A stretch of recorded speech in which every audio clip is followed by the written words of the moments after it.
Hola amados amigos, bendiciones. Les deseo en este momento y en este fin de semana que puedan tener un fin de semana en bendición.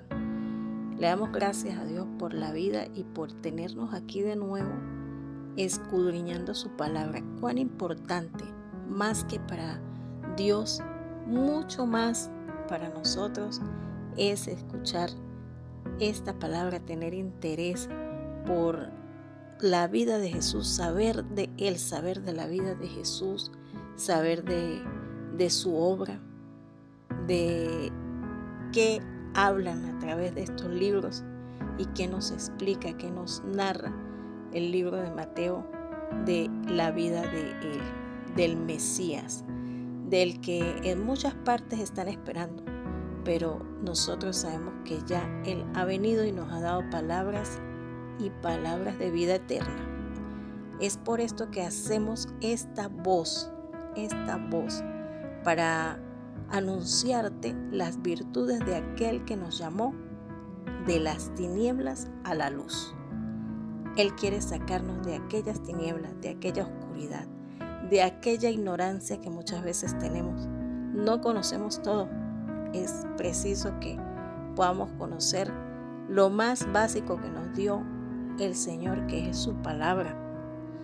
No lo podemos saber todo, pero Él nos da esa medida de conocimiento que nos hace falta para seguir avanzando en el caminar de la vida.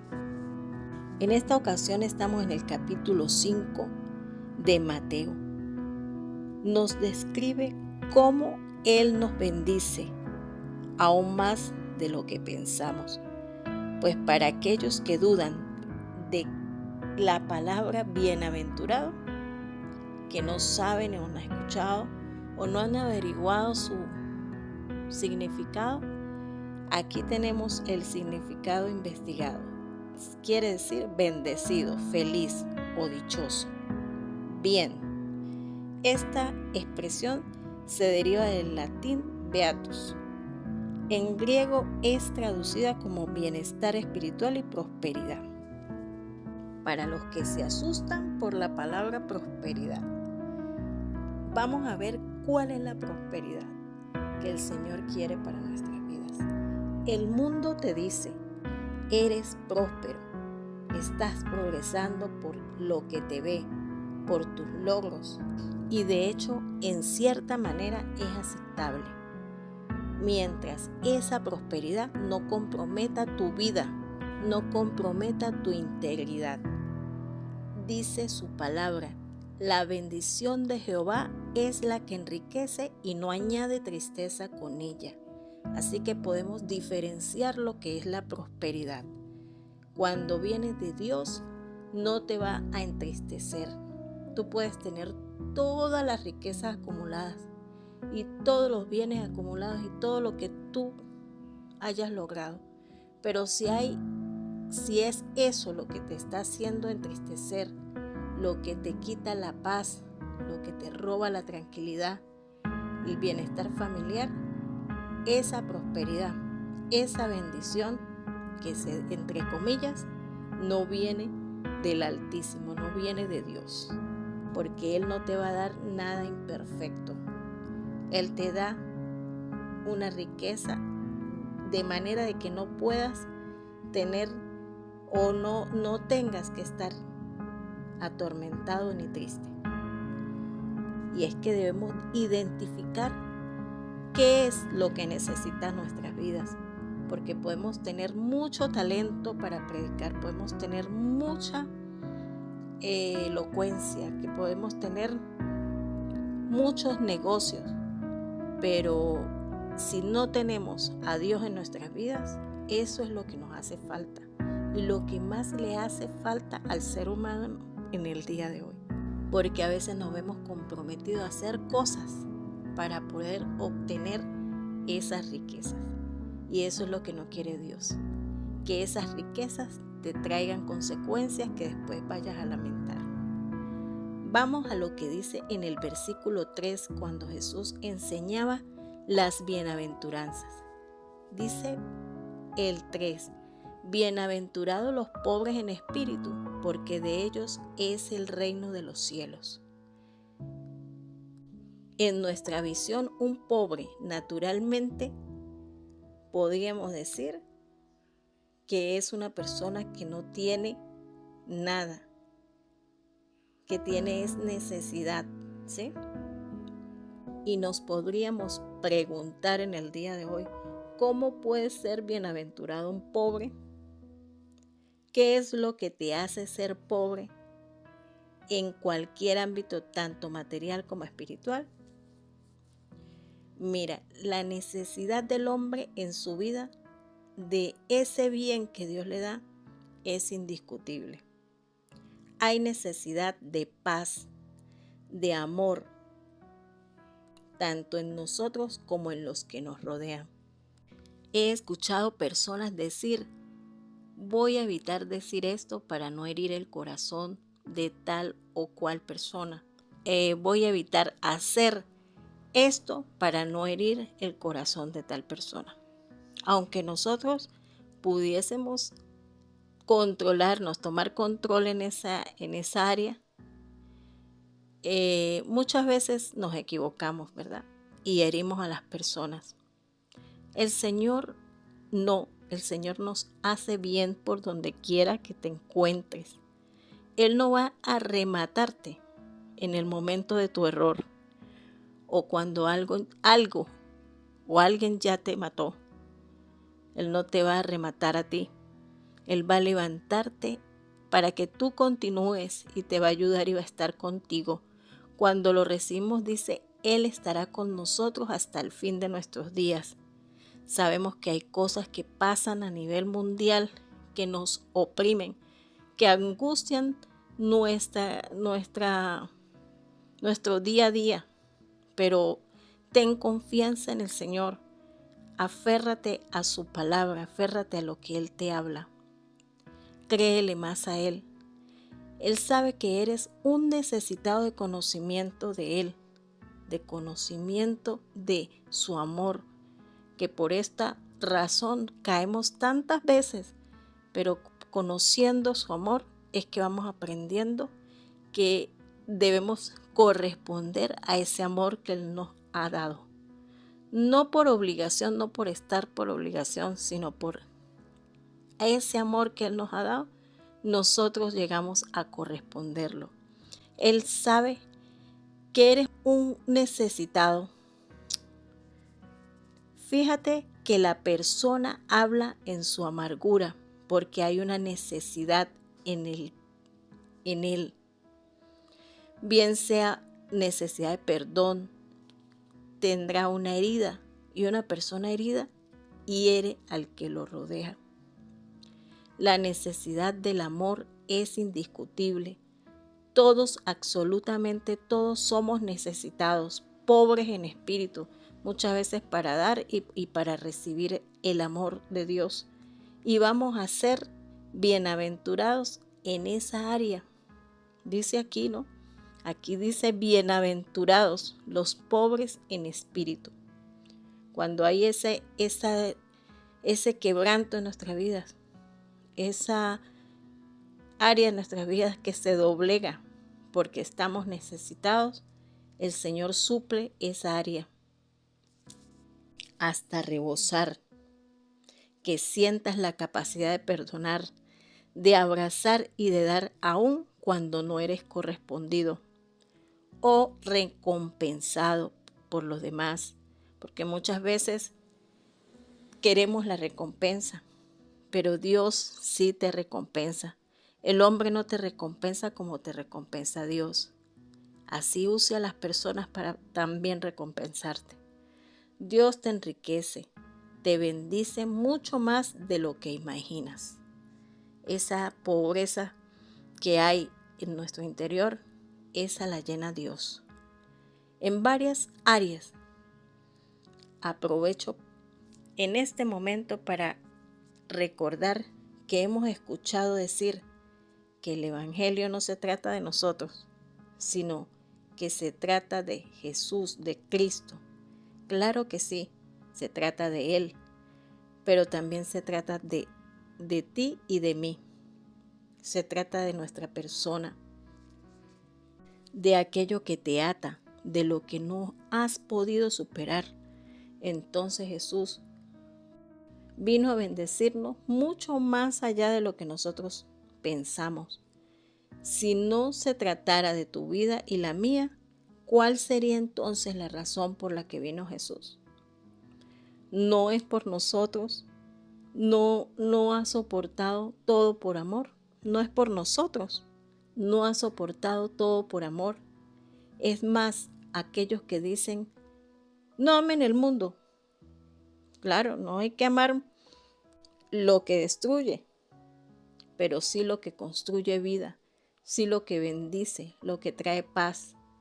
Amar lo de Dios. Este viene siendo el fruto del Espíritu. Dios mismo entregó su Hijo. Dice, de tal manera amó Dios al mundo, que entregó su Hijo para que todo aquel que en Él cree no se pierda, mas tenga vida eterna. Entonces, ¿por qué vino? ¿Por qué vino? ¿Para qué vino? ¿Y por quién vino, amigo? No fue por ti. El amor de Él al mundo fue para salvación. Y así como Él amó para salvación, nosotros debemos amar a nuestros semejantes, a nuestro prójimo, para salvación.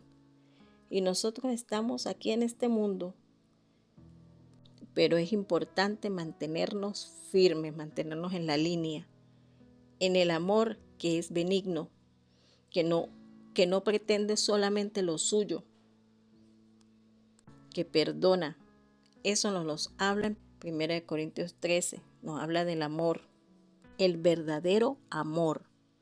No el amor que destruye a la persona, sino el amor que la saca de allí, a veces con disciplina, a veces con exhortación, con una palabra que no te gusta que te digan, pero esa palabra es tan cierta y por eso nos duele.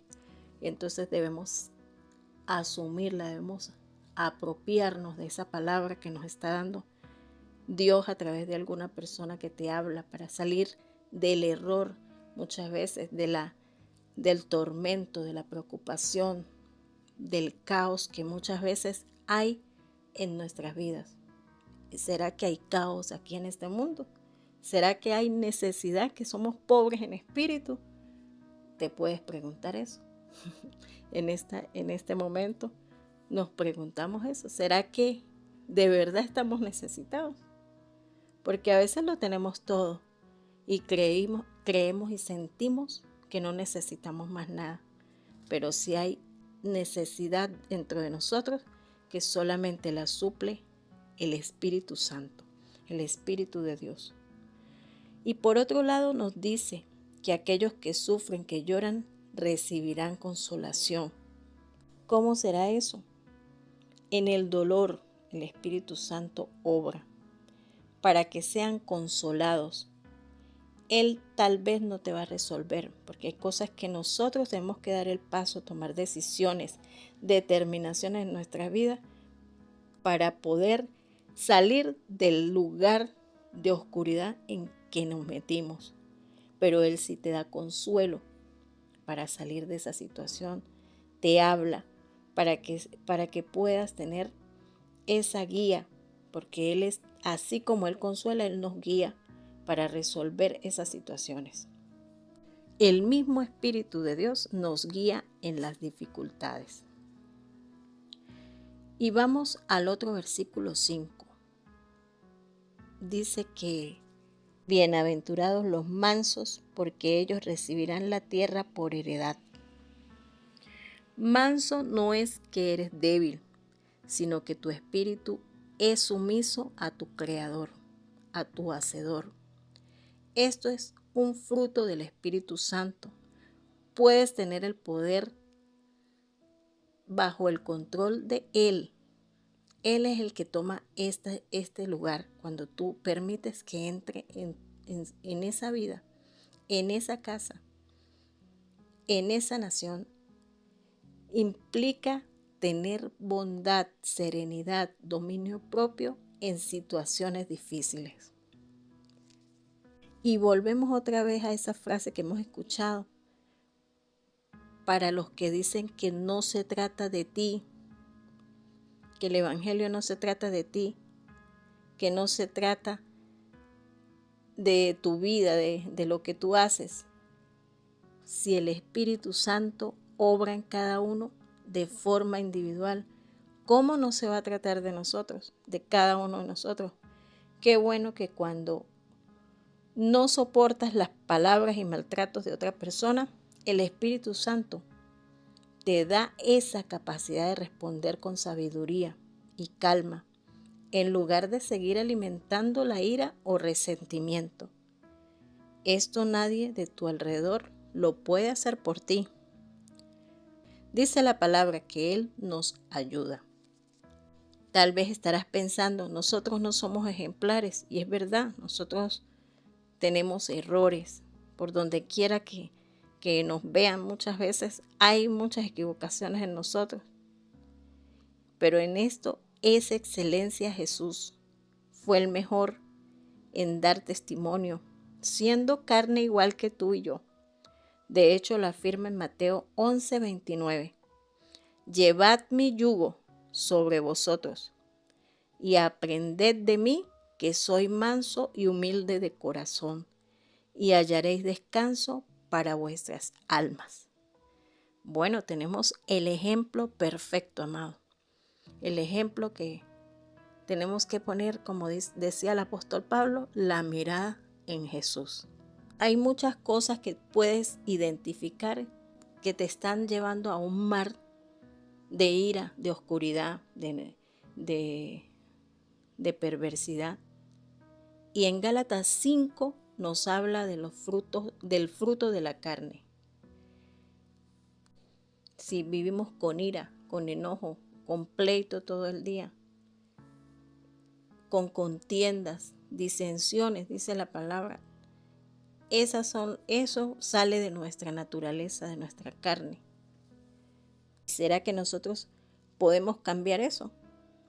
No es que primero hagamos esto para ser aprobados, es que aceptemos nuestras debilidades como hombres que somos, nuestras falencias, todos nuestros errores. Y cuando el Espíritu de Dios obra en nuestras vidas, Él mismo hace fluir esos frutos. Esto no es una práctica que tú puedas lograr. En la victoria de Cristo, esto no es una práctica en su esencia, que tú logras porque tú eres poderoso, no, o porque tú lo haces porque tú estás por encima y puedes hacerlo. Claro, hay cosas que son cualidades del hombre y habilidades, pero para doblegar todo esto, que es el fruto de la carne, no es porque tú lo practiques, es por la victoria de Cristo en la cruz, permitiendo que el Espíritu de Dios more en nuestras vidas. Es la única manera de que podamos fluir en otra manera, en comunidad. Y la promesa es la tierra por heredad. Más nada. ¿Qué más queremos? La tierra por heredad. Porque con un corazón sano, con mansedumbre, Dios te entrega. Dios te entrega familia, te entrega nación, te entrega herencia. Y a veces sin ni siquiera tener un corazón sano, Dios nos entrega la familia. Pero muchas veces nosotros mismos, por no tener un corazón sano, sufren las consecuencias de aquellos que tenemos en nuestro corazón. Por eso es que dice la palabra, de toda cosa guardada, guarda tu corazón. Dice el 6, bienaventurados los que tienen hambre y sed de justicia, porque ellos serán saciados. ¿Será que hay hambre y sed de justicia en esta tierra? Vamos a 1 de Pedro 2:24. Quien llevó, está hablando de Jesús, Él mismo nuestros pecados en su cuerpo sobre el madero, para que nosotros, estando muertos a los pecados, vivamos a la justicia, y por cuya herida fuisteis sanados. porque vosotros erais como ovejas descarriadas, pero ahora habéis vuelto al pastor y obispo de vuestras almas. Por medio de Jesús se sacia esa sed de justicia. En Santiago 2:23 nos dice, y se cumplió la escritura que dice, Abraham creyó a Dios y le fue contado por justicia, y fue llamado amigo de Dios. Vosotros veis, pues, que el hombre es justificado por las obras, y no solamente por la fe. Asimismo, también Rahab, la ramera, no fue justificada por obras, cuando recibió a los mensajeros y los envió por otro camino.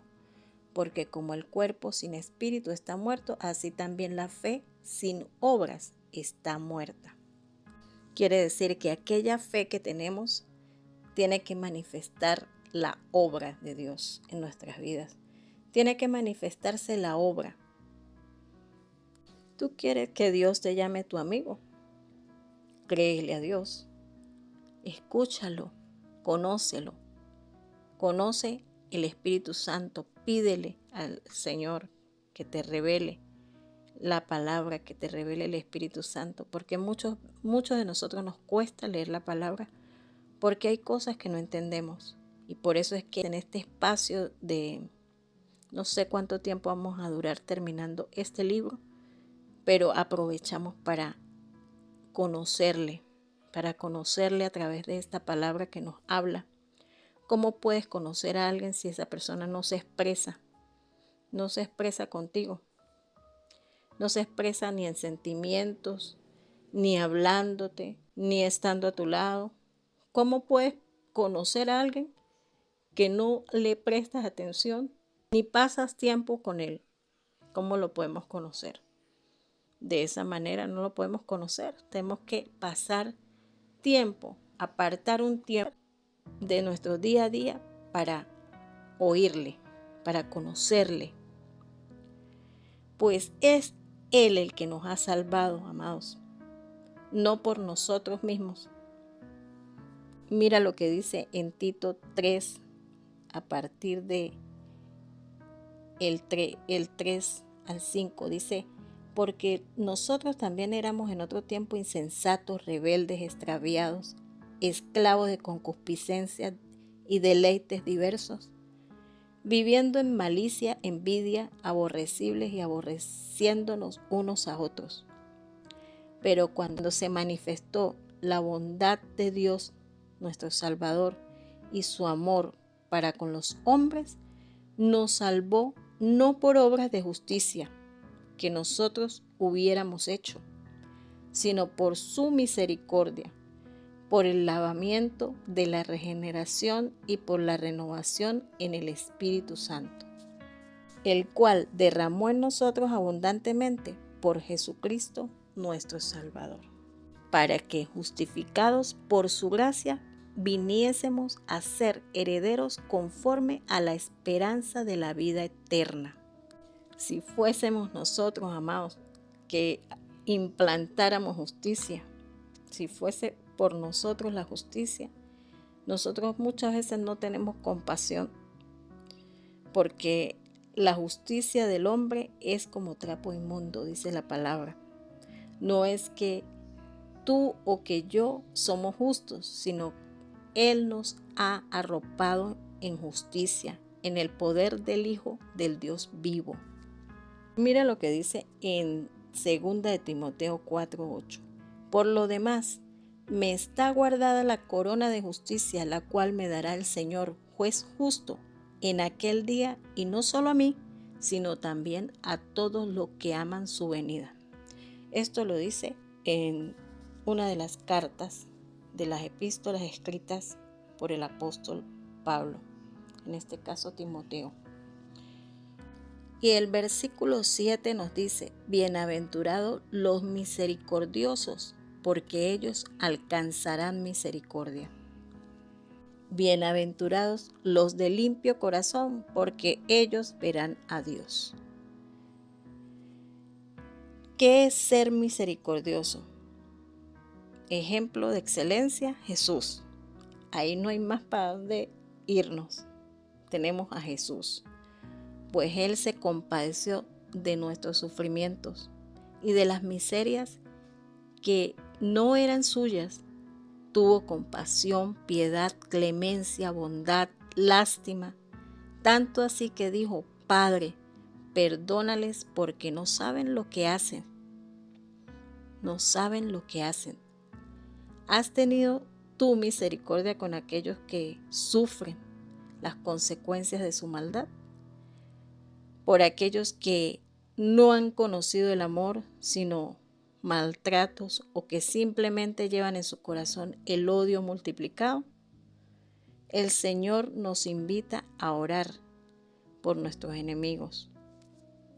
Eso es lo que debemos hacer, orar por aquellos que nos confrontan, aquellos que quieren perjudicar primeramente nuestras vidas o perjudicar la obra de Dios, del Dios vivo que hacen en nosotros.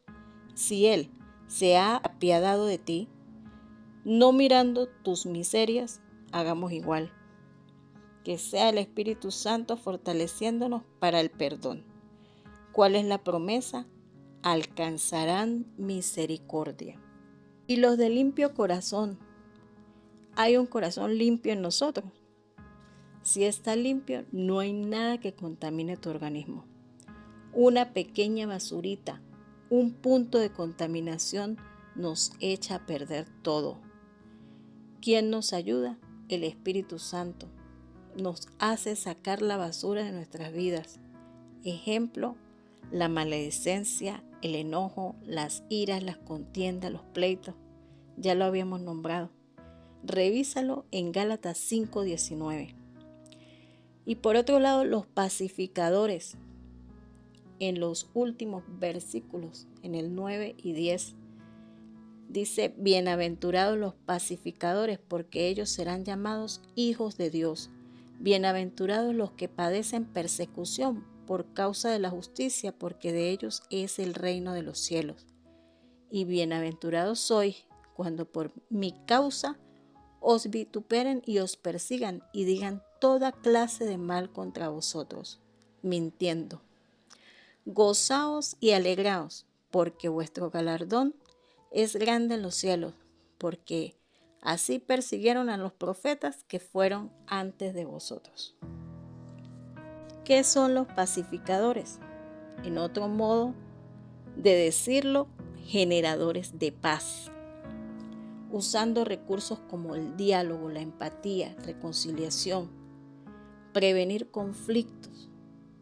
Tiene que haber dos partes y estar de acuerdo con la paz, pero no como el mundo la da, dice Jesús. Mi paz os dejo, mi paz os doy, no como el mundo la da. En otras palabras, no por conveniencia, no por interés de algo, no por debajo de la mesa, hacemos acuerdos que solo nos favorezcan a mí y a ti, por ejemplo, que nos favorezcan a las partes. Siempre he dicho, la paz es un trabajo diario. Aunque también Jesús habló de conflictos por no estar de acuerdo muchas personas con su palabra, con su obra, que en este tiempo todavía las hay, se sabe que muchos no la aceptaron. Él conocía las intenciones y pensamientos de los que le adversaban. Inclusive dice: vine a traer división, padre contra hijos, porque sabía que muchos de aquellos que lo recibían a él iban a tener gente que se les oponía. Sin embargo, también nos da una paz a nosotros delante de nuestros enemigos, que aún a ellos los hace poner a favor de sus hijos. En Proverbios 16:7 nos dice: pero cuando los caminos del hombre son agradables a Jehová, aún a sus enemigos hace estar en paz con él. El siguiente versículo 10 Ya lo leímos. ¿Cuántos han padecido persecución de situaciones donde son menospreciados? Esos son los males de este mundo. La persecución no solo es de este tiempo, que por hablar verdad o por marcar algo diferente como Jesús han sido perseguidos. ¿Qué es vituperar? Ser objeto de rechazo, ser objeto de insulto o desprecio, en este caso por tener una identidad con Cristo. Ser criticado, incluso de manera abusiva, desaprobado. ¿Será que Dios quiere esto para el hombre, amado? Para aquellos que le siguen. No, Él no quiere que los persigan, Él no quiere nada de esto. Pero la dureza del corazón es el motor de toda maldad. Él lo dijo: este pueblo de labios me honra, pero su corazón está lejos de mí. Bueno, amigos, le pedimos a Dios que podamos encontrarnos en Él, porque no sabemos si nos vamos a encontrar en Él, a menos que podamos recibir esta palabra y dejar que el Espíritu de Dios obre en nosotros. Es la única manera. Y eso es un trabajo diario del Espíritu Santo, estando bajo el abrigo de Él, bajo la sombra del Altísimo, y que podamos guardar el corazón de lo que lo contamina. Pues no es lo que entra, decía el Señor, no es lo que entra al vientre, sino lo que sale del corazón, lo que hemos guardado en nosotros, resentimientos, enojos. Es bueno reflexionar acerca de esta palabra de Gálatas 5, revisar ahí qué nos habla el Señor a través de Gálatas 5, no dándole cabida a esos pensamientos de enojo, de ira contra otra persona. Siempre rechaza eso, guarda tu corazón. Creo que hay mucho que reflexionar con esta palabra y que no seamos solo oidores, sino hacedores de ella. Le pedimos al Padre Eterno, al Altísimo y a su Espíritu Santo que nos ayude a mantenernos en Él. Bendiciones.